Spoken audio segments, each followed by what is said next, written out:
Hey, church, we are very excited that you decided to join us today, and we just want to wish you a happy 4th of July weekend from us to you. Hopefully, you had a good time. Maybe it was restful. If it wasn't restful, I hope it was at least fun or exciting. You made some memories with some friends and some family. But before we get started, there's just a couple things to go over, and if you usually come prepared with an offering, you can still do that one of two ways. You can go to our website at cotcky.org, and there's a Give tab, or you can mail us a check to P.O. Box 743, Mount Washington, Kentucky 40047. And like always, we're doing a communion, so if you don't have any material ready for that, this might be a good time to stop and do that and get yourself ready. But before we really dive in, if you're with your small group or with your family or with friends, I want you to pause and just talk about a couple times that you've had a good time over 4th of July, your favorite memories over 4th of July. And then when you're done with that, we'll get started right into worship.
You high in the lowest valley. Yes, I will bless your name. Oh, yes, I will sing for joy when my heart is heavy for all my days.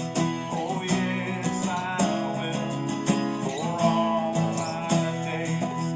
Oh, yes, I will for all my days. Oh, yes, I will.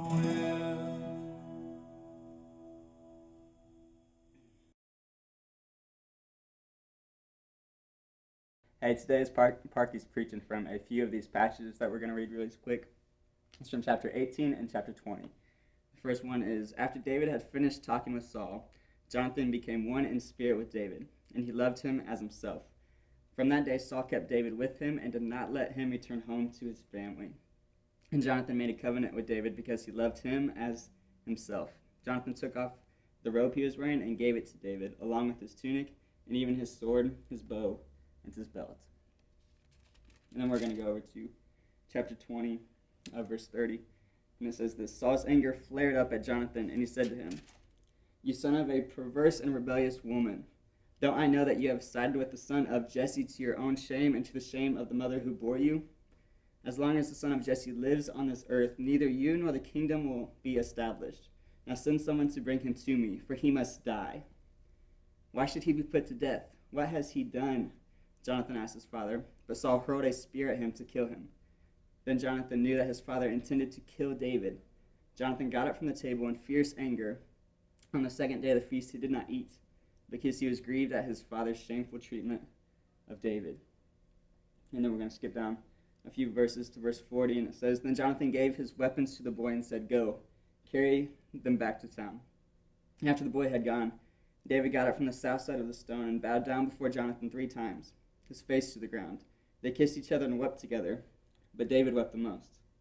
Jonathan said to David, Go in peace, for we have sworn friendship with each other in the name of the Lord, saying, The Lord is witness between you and me, and between our descendants and my descendants forever. Then David left, and Jonathan went back to town. This week, I was thinking about relationships and friendships, and particularly how friendships play out in our lives over the seasons, right? You leave your friends after high school, sad, that's difficult, off to college or career and friendships at that point change, especially if you go off to college, leave home and go to college. Like in your freshman year, then when you arrive on campus, you're looking for everyone, connecting wherever you can, right? Fraternity, sorority, clubs. And so your freshman year of college, you either have 1,000 friends or none, and then you transfer at the end of your freshman year, right? And then by your senior year, the friends you hung out with as freshmen, you don't hang out with them anymore because everybody, over the course of their college years, they're finding themselves and experimenting and changing, and you just don't you begin to value different things, and your senior year is focused on graduating, focused on, for some of you, getting engaged because you got to get that ring by spring, right? And you're also focused on taking in every last memory of this last year you can with your true friends. And then after college, you leave them, you go your separate ways into careers, and things change often. Friends change often early in adulthood. I've got 2 friends that were college buddies. We played basketball together, and every year we still get together and camp and fish, and like we've stayed connected. I've got a friend that who played football at Auburn, and we connected with one another right after I graduated college in Knoxville, Tennessee, and our family, my wife and his wife, and we hung out and had dinners together, and he and I played pickup basketball a whole lot. We hang out in one another's homes. He and I started a lawn care service, and kind of as our side hustle, and we studied the Bible together. We became deep friends, and then he moved to Florida, and I moved to Kentucky, and we just kind of disconnected. A couple weeks ago, and this is part of why I've been thinking about this week is just how relationships and friendships work. A couple weeks ago, I get a random email from him after like 15 years. Talked on the phone with him this week. Pretty cool. Friendships. We're in this sermon series on the life of David in the Old Testament. And at this point in the story, Saul is still king, but Saul is envious and jealous of David. Now he's to a point where he's trying to kill him. Saul has a son, and Saul's son is named Jonathan. And Jonathan is obviously the son of the king. He's the prince. He's the next king. He's next in line to the throne. And Jonathan, the king's son, and David, the king's enemy, are connecting and become friends. And through their relationship, David and Jonathan's relationship, I think we learn some things about deep, true friendships.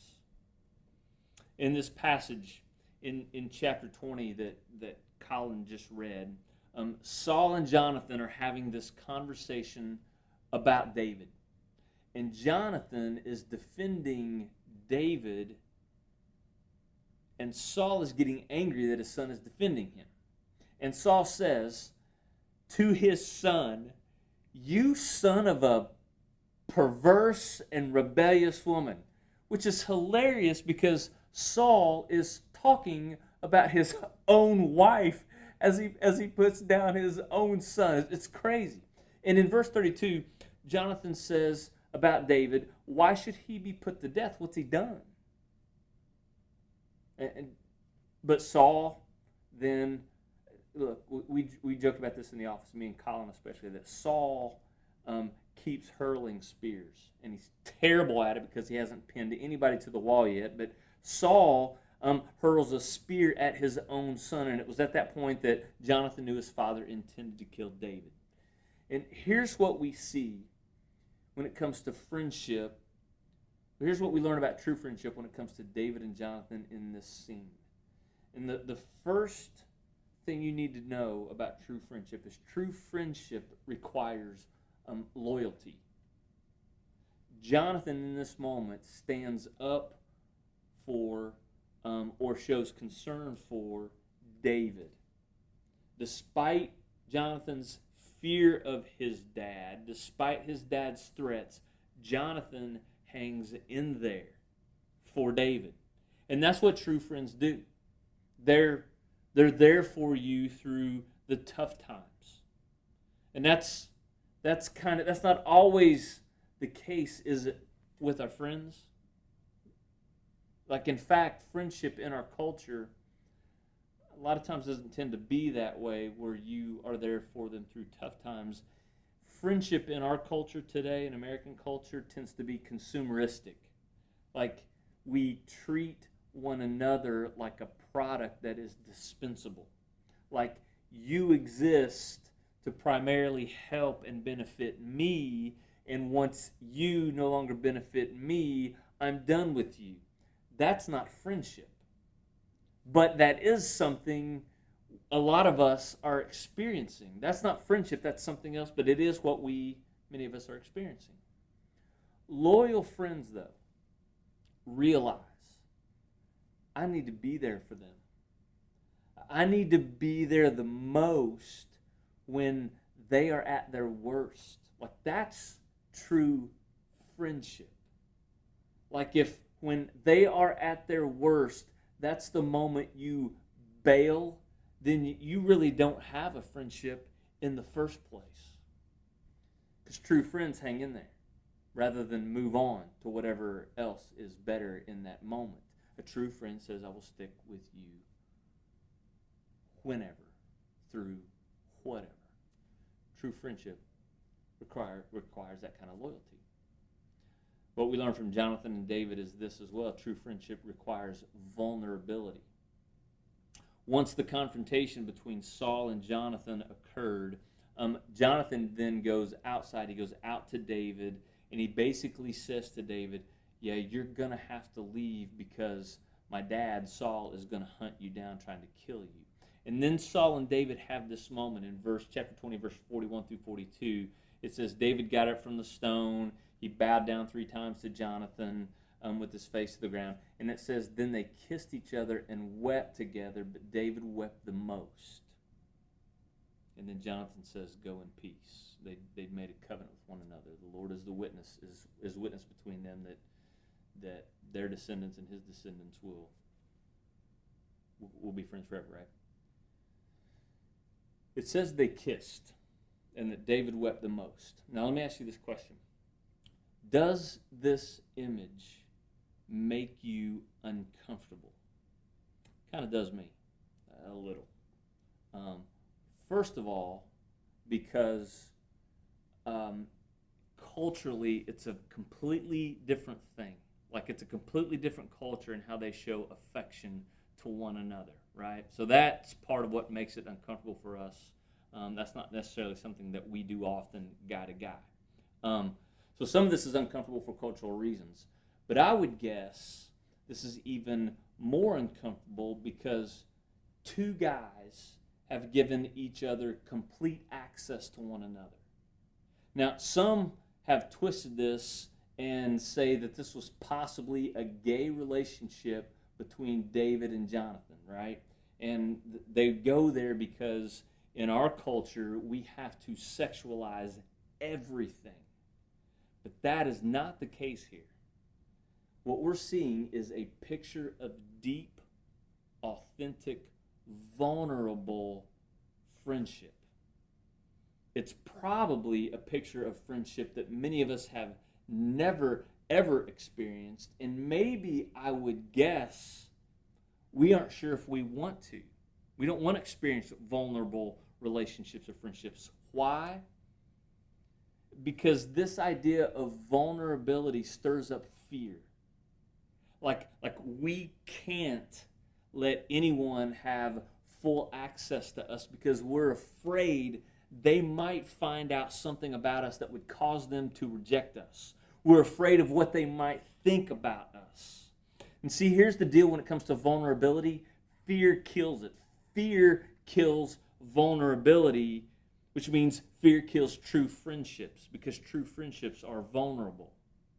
Like in fear, rather than open ourselves up to deep, true friendships, what we do instead is try to manage our image depending on the circle of people that we're with. Like we manufacture personas depending on who we're hanging around. So at a sporting event or a game, like we turn on our sports self. At work, we have a different persona, like our work self, our sophisticated and smart self. And at church, we turn up our Christian self. And in all of those circles, what we do is we kind of hide our real self. And in all those relationships and all those circles, nobody really knows you, the real you. They just know like bits and pieces and parts of you, and only those bits and pieces and parts that you want them to know. It's not really vulnerable. And so those relationships, those circles, those settings are surface. Like you keep the conversation at a high level. Like if you are having problems or difficulties, if you decide to share them, you share the shallow details. But a good friend, listen, a true friend will challenge the shallow answers. Like if someone says, well, my marriage is difficult right now, and we're feeling disconnected, and work's been stressful, and finances are tight, but we'll be fine. If someone says that, a true friend will say, no, hang on, whoa, slow down. A true friend will have some follow-up questions for you. Like, what's going on? You're feeling lonely in your marriage? Are you feeling disconnected from your wife? If you are, then where are you putting your energy? Who do you feel connected to, right? Those are important questions. Are you getting help? Are you getting counseling? Like if you say we're struggling but we're fine, I'm not, as a friend, just going to say, okay, cool, you're fine. No. I've got some questions for you. And because I want to know you, not because I'm a busybody, but because I want to know what's going on inside of you. I want to know you and support you and walk with you through that. Like for you, here are some questions for you to consider that might help assess the depth of your friendships. The main question is this: have you ever given your friends full access to you? Your thought life, your feelings, and your fears. Do your friends know what makes you feel most insecure? Do they know what embarrasses you? Do they know what you're afraid of, what you struggle with?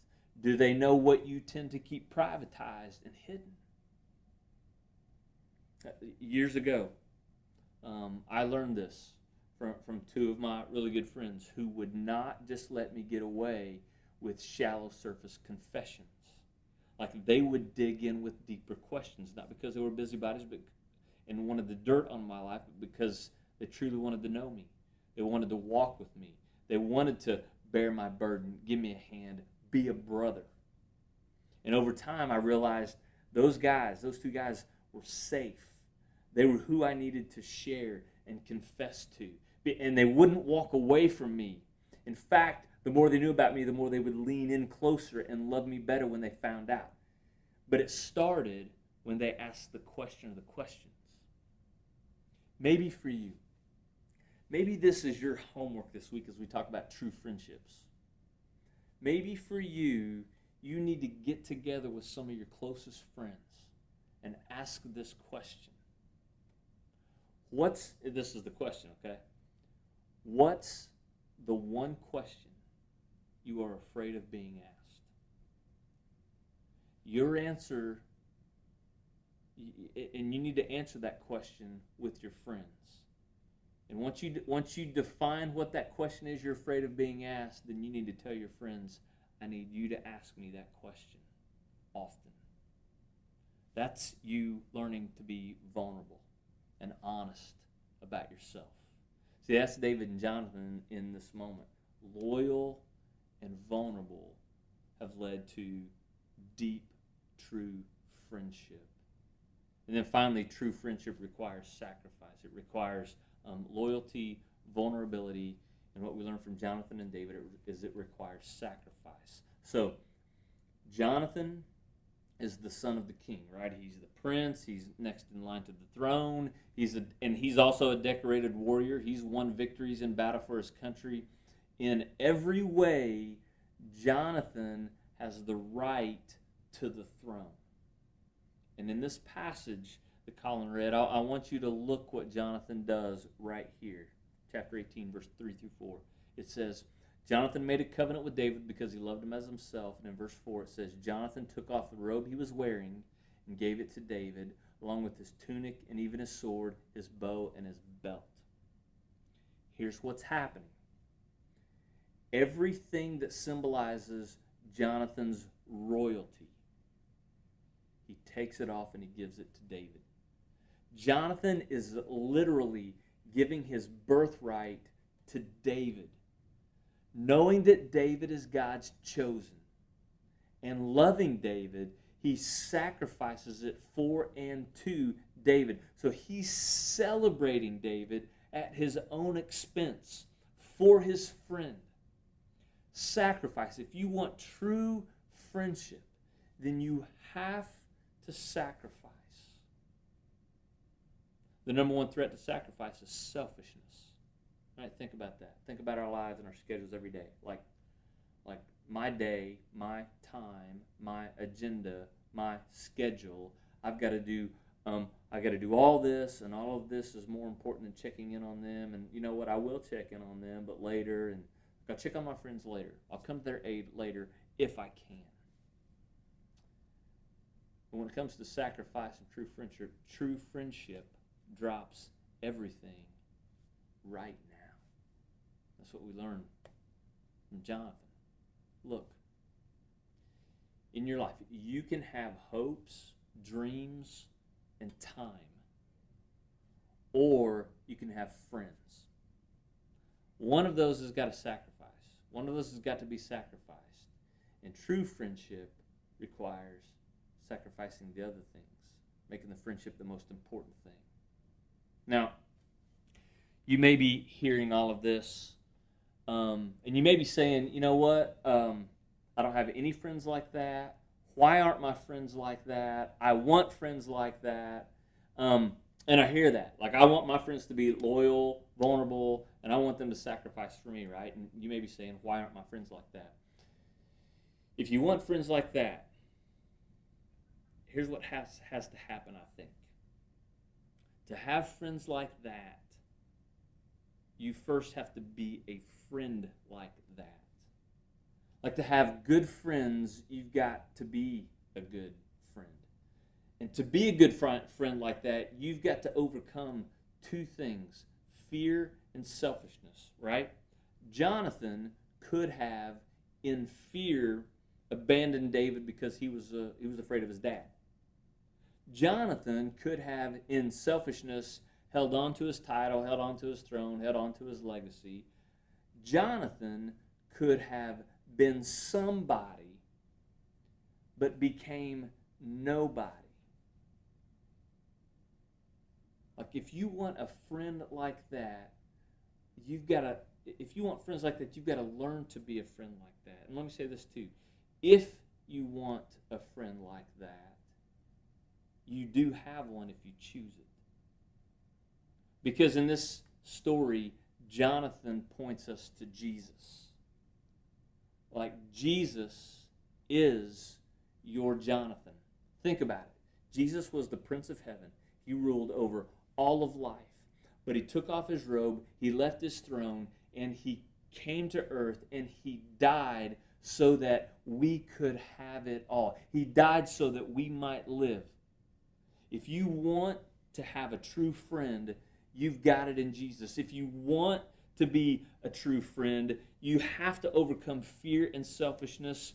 And when you truly experience the sacrificial and vulnerable love of Jesus, what happens is you learn to overcome selfishness and fear. And you will if you experience it first from Jesus. Let me close with this. There's a little band out there, kind of a small musical act. You may have heard of them, called U2. Bono, U2, right? In 1987, they were scheduled to play an outdoor concert in Arizona, and the governor of Arizona had essentially canceled Martin Luther King Day as a holiday, and government workers were expected to work on that day. So Arizona at the time was experiencing a lot of upheaval. Other artists had canceled their concerts in Arizona, Stevie Wonder being one of them. U2 has this song called Pride in the Name of Love. And the third verse in that song is about the assassination of Dr. Martin Luther King Jr. U2 decided not to cancel in protest, but to keep the concert date. And leading into the concert, Bono, the lead singer of the band, was told that if he sang the third verse of that song about Dr. King, he would be shot. And this threat was taken seriously. The FBI informed the band of the threat and suggested that U2 canceled the show. But U2 said, no way, we're going on. We're going to perform. And we're going to sing the song and every verse of the song, and we're going to honor Dr. King through the song, right? So they go on stage, and during the concert, they get to this song on the set list. They begin to sing the song. Bono gets to the third verse of the song. Knowing what the threat was, he just closed his eyes tightly, not knowing what to expect, not knowing what would happen as he sang it, not knowing if he would get gunned down because of the threat. And he sang that verse with his eyes closed and with all he had. And the story goes like this. As he sang with his eyes closed, the bassist, Adam Clayton, moves to the front of the stage and stands between Bono and the rest of the crowd, in that moment acting as Bono's personal shield. Would have taken a bullet for him. Bono opens his eyes not knowing this and sees Adam Clayton standing between him and the crowd. The lead guitar player, Edge, said, when I looked up and saw what Adam was doing, I thought, now that's a friend. That's a friend.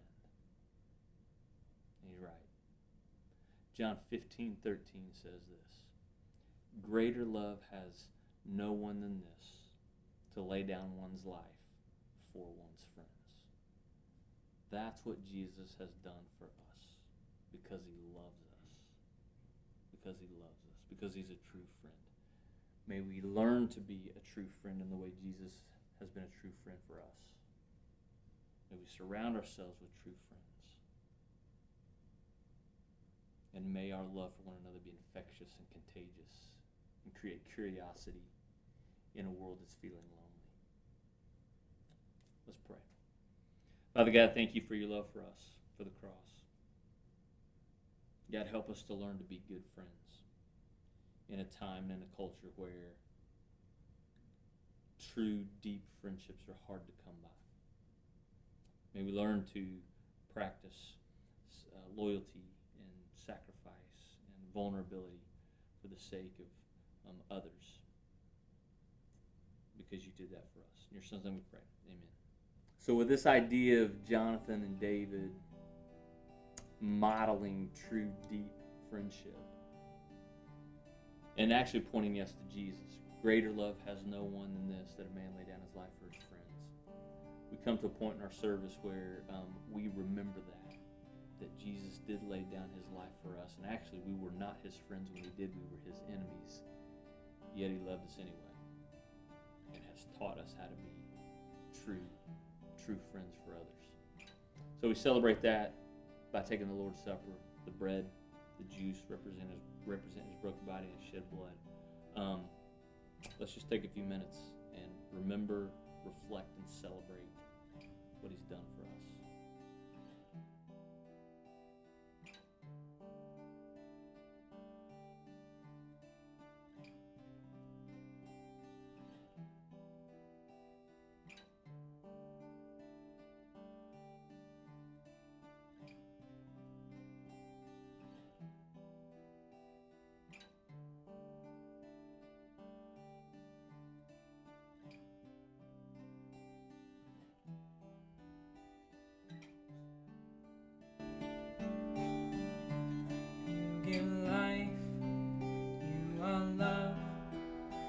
Bring light to the darkness, you give hope, you restore every heart that is broken. And great are you, Lord. It's your breath in our lungs, so we pour out our praise. We pour out our praise. It's your breath in our lungs, so we pour out our praise to you only.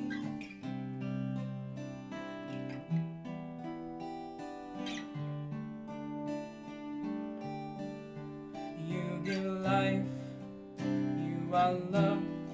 You bring light to the darkness, you give hope, you restore every heart that is broken.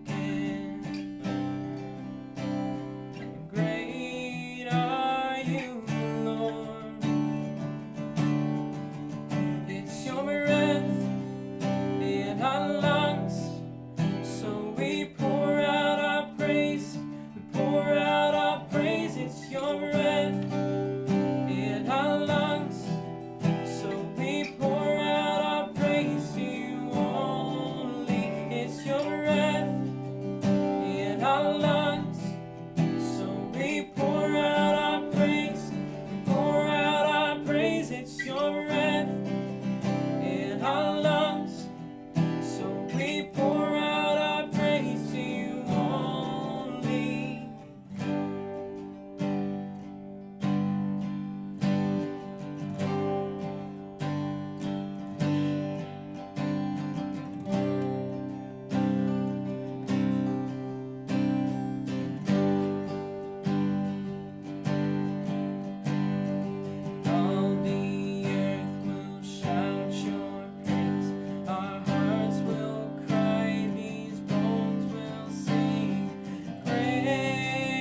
rise, and the glory is yours. The glory is yours. Oh God, the glory is yours. The kingdom is come and the battle is over. Jesus, in your name we rise, and the glory is yours. The glory is yours. Nobody beside you. There has never been anyone, anything like you. Nobody beside you. There has never been anyone, anything like you. Nobody beside you. There has never been anyone, anything like you. Nobody beside you. There has never been anyone, anything like you. Hey guys, thanks again for joining us today at Church of the Crossroads. And if you have, if you're going through anything and would like to be prayed for, or would just like to sit down and talk with somebody, if you have a decision you need to make and would like to be, would like to talk to somebody about that, then reach out to us. Website, social media platforms. We're available to you because we think you're worth it. Have a good week, guys.